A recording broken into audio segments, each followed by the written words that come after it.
ഈ രേണുസുതിയുമായിട്ട് പുറത്തു നിന്ന് ഇപ്പോൾ ഈ ഹോട്ട് സീറ്റിൽ തന്നെ ഇരുന്ന് വലിയ ബഹളം ഉണ്ടായിരുന്നു നിങ്ങൾ തമ്മിൽ. അപ്പോൾ സ്വാഭാവികമായിട്ടും പ്രേക്ഷകർ നിങ്ങൾ രണ്ടാളും ആ ഒരു റിയാലിറ്റി ഷോയിൽ കാണുമ്പോൾ പ്രേക്ഷകർ വിചാരിക്കുന്നത് വലിയ അടി നടക്കുമെന്നാണ്. പക്ഷെ അതൊന്നും സംഭവിച്ചില്ല. അതെന്തായിരിക്കും?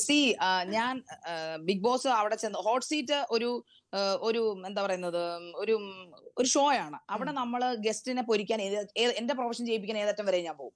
അത് പക്ഷേ ഗസ്റ്റിന്റെ പെർമിഷനോട് കൂടിയാണ് ചെയ്യുന്നത്. എന്താണെന്ന് അവരോട് പറയില്ല. പക്ഷെ അവര് പൊരിയപ്പെടാം. രേണുസുതി കൃത്യമായിട്ട് എനിക്ക് മറുപടി തന്ന ആളാണ് എല്ലാ ചോദ്യങ്ങൾക്കും. അവരവിടെ പേടിച്ചില്ല. അതുകൊണ്ടാവണം ആ ഷോ ഹിറ്റ് അടിച്ചത്. അതിനർത്ഥം ഞാൻ ഹോസ്റ്റും ഗസ്റ്റുമായിട്ട് അവിടെ അടിയുണ്ട്, പേഴ്സണൽ വെൻഡറ്റ് ഉണ്ടെന്നല്ല. ഞാൻ അവരെ പേഴ്സണലി അതിനുശേഷം ഔട്ട് ഓഫ് ദ ഷോ ഞാൻ മനസ്സിലാക്കിയതാണ് അവരൊരു ജെന്യൂൻ പേഴ്സൺ ആണ്. She's an hard working lady.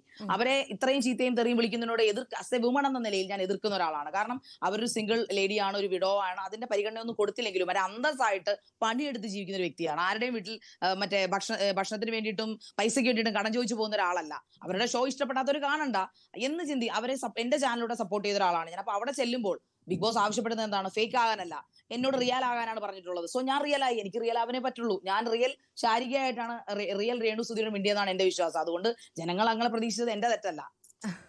തീർച്ചയായും 2 ആഴ്ചക്കുള്ളിൽ താങ്കൾ പുറത്തു പോകേണ്ട സാഹചര്യം വന്നു. എന്തുകൊണ്ടായിരിക്കും ഇങ്ങനെ പുറത്തു പോകേണ്ടി വന്നതെന്നാണ് അതെ ശാരിക സ്വയം വിചാരിക്കുന്നത്? എന്തുകൊണ്ടായിരിക്കും പ്രേക്ഷകരുടെ വോട്ട് കുറഞ്ഞത്? ഞാനിപ്പോ ഇന്നലെ തന്നെ ഒരു ഫംഗ്ഷൻ ഇവിടുന്ന് പോയി വീട്ടിൽ നിന്ന്. 1000 ആൾക്കാരാണ് എന്റെ അടുക്കെ വന്നിട്ട് എന്നോട് പറഞ്ഞത്, നിങ്ങളും പോകേണ്ട ഒരാളായിരുന്നു, നല്ലൊരു വ്യക്തിയായിരുന്നു, നല്ലൊരു കണ്ടസ്റ്റന്റ്, നിങ്ങളെക്കാളും മുൻപ് പോകേണ്ട മരവാഴകൾ അവിടെ ഉണ്ടായിരുന്നു എന്നാണ് ആ പ്രേക്ഷകർ മുഴുവൻ എന്നോട് പറഞ്ഞത്. അപ്പൊ ഞാൻ തന്നെ ശരിക്കും ഞെട്ടി. ഞാനും കുറച്ചൊക്കെ ചിന്തിച്ചു, പ്രേക്ഷകർക്ക് എന്നെ ഇഷ്ടമല്ലായിരിക്കും, അതുകൊണ്ടായിരിക്കും പ്രേക്ഷകർ എന്നെ വോട്ട് തരാഞ്ഞെന്ന്. പിന്നെ എനിക്ക് ഈ നാട്ടിൽ ഇറങ്ങി കഴിഞ്ഞപ്പോഴാണ് മനസ്സിലായത്, ബിഗ് ബോസ് ഒന്നും കാണുന്നില്ലേ, ജനങ്ങൾക്ക് എന്നോടുള്ള സ്നേഹമൊന്നും ബിഗ് ബോസ് കണ്ടില്ലേ, അവരുടെ സപ്പോർട്ട് നിങ്ങൾ കണ്ടില്ലേ, നിങ്ങൾ എന്താണ് അവിടെ കാണിച്ചു കൂട്ടിയത്? സത്യത്തിൽ ഞാൻ പോകുന്നതിന് മുൻപായിട്ട് പോകേണ്ട പലരും അവിടെ ഉണ്ട്. ഫസ്റ്റ് വീക്കിൽ നോമിനേഷൻ എന്തിനാണ് എന്നെ കൊണ്ട് ഇട്ടതെന്ന് പോലും എനിക്കറിയില്ല.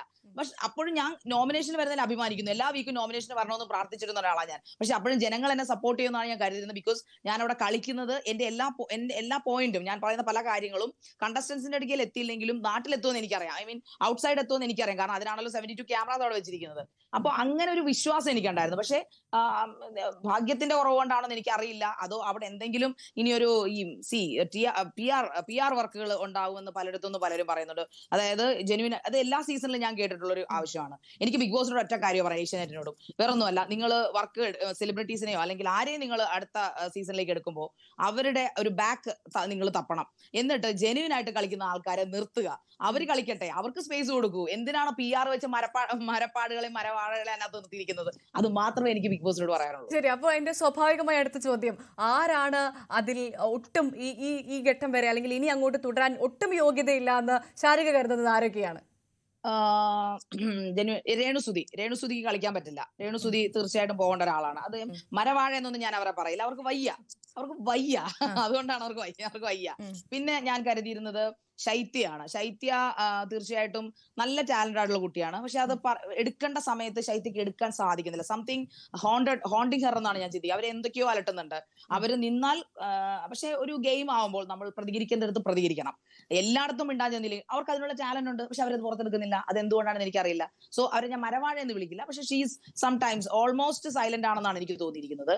ദെൻ പിന്നെ ഡിസിപ്ലിൻ ഇല്ലാത്ത, അതായത് തറ വർത്തമാനങ്ങൾ പറയുന്ന, ഭാഷകൾ വളരെ മോശം. അതായത് ഇതൊരു ഫാമിലി ഷോ ആണ്. ഈ ഫാമിലി ഷോയിൽ ഒരു ഓപ്പോസിറ്റ് നിൽക്കുന്ന ഒരു വ്യക്തിയോട് ബഹുമാനം കാണിക്കണം. നമ്മൾ തെറി പറയുന്നെങ്കിൽ നമ്മൾ അതിലൊരു ബഹുമാനം കണ്ടെത്തണം. അതിൽ ഭാഷ വളരെ ഇമ്പോർട്ടന്റ് ആണ്. മലയാളം സീസൺ ആണിത്. സോ എന്തുകൊണ്ടാണ് ഒനിലിനെ തീർച്ചയായിട്ടും പുറത്താക്കേണ്ട ഒരാളാണ് അദ്ദേഹം.